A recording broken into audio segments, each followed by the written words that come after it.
ایک خوبصورت پہاڑی علاقے میں نورپور نام کا ایک چھوٹا سا گاؤں تھا۔ یہ گاؤں سبز پہاڑوں، بہتے چشموں اور پرامن فضا سے بھرا ہوا تھا۔ اسی گاؤں میں ایک 10 سالہ بچہ احمد اپنے والدین کے ساتھ رہتا تھا۔ احمد نہایت نیک، فرمانبردار اور عبادت گزار بچہ تھا۔ وہ روزانہ فجر کی نماز کے لیے مسجد جاتا، قرآن پاک کی تلاوت کرتا اور بوڑھوں کا احترام کرتا تھا۔ احمد کے والد حاجی عبداللہ گاؤں کے امام تھے۔ وہ ہمیشہ احمد کو نیکی، صدقہ، صبر اور اللہ پر یقین رکھنے کی تلقین کرتے تھے۔ احمد اپنی عمر سے زیادہ سمجھدار تھا۔ اس کے دل میں ایمان کی ایک خاص روشنی تھی۔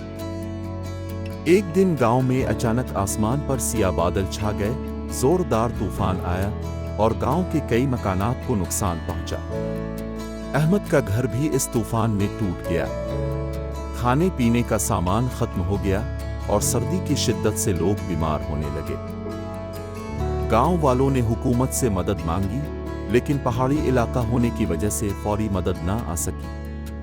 ایسے حالات میں احمد اور اس کے والدین نے صبر سے کام لیا اور اللہ سے دعا مانگنا شروع کی۔ احمد نے نہ صرف اپنے گھر والوں کا حوصلہ بڑھایا، بلکہ محلے کے دیگر بچوں کو بھی دعا، نماز اور صبر کا درس دیا۔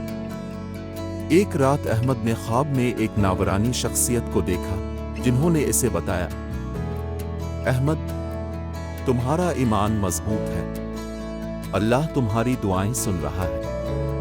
صبح فجر کے وقت پہاڑ کی دوسری طرف جانا، وہاں تمہیں اللہ کی مدد ملے گی۔ صبح ہوتے ہی احمد نے اپنے والد سے خواب کا ذکر کیا۔ حاجی عبداللہ نے غور سے سنا، پھر کہا، بیٹا، اللہ کی راہ میں جانے والے کبھی خالی ہاتھ نہیں لوٹتے۔ چلو ہم بھی تمہارے ساتھ چلتے ہیں۔ تینوں پہاڑ کے دوسری طرف گئے تو وہاں ایک پرانا کنواں دیکھا۔ جب کنویں سے پانی نکالا تو ساتھ ہی ایک صندوق نکلا۔ اس میں سونا، چاندی اور کھانے پینے کی چیزیں تھیں۔ اس کے ساتھ ایک پرچی بھی تھی جس پر لکھا تھا، یہ اللہ کی طرف سے تمہارے صبر اور ایمان کا انعام ہے، اسے گاؤں کے لوگوں کے ساتھ بانٹ دو۔ احمد اور اس کے والدین نے تمام چیزیں گاؤں واپس لا کر منصفانہ طریقے سے بانٹ دیں۔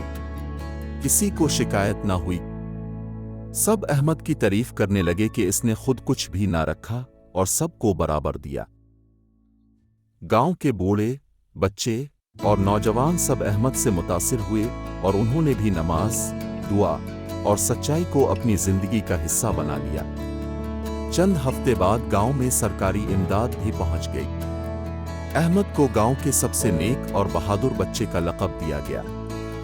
ایک دن ایک عالم دین گاؤں آئے اور احمد سے ملاقات کی۔ انہوں نے احمد کو ایک مدرسے میں تعلیم حاصل کرنے کی دعوت دی تاکہ وہ مستقبل میں دین کی خدمت کرے۔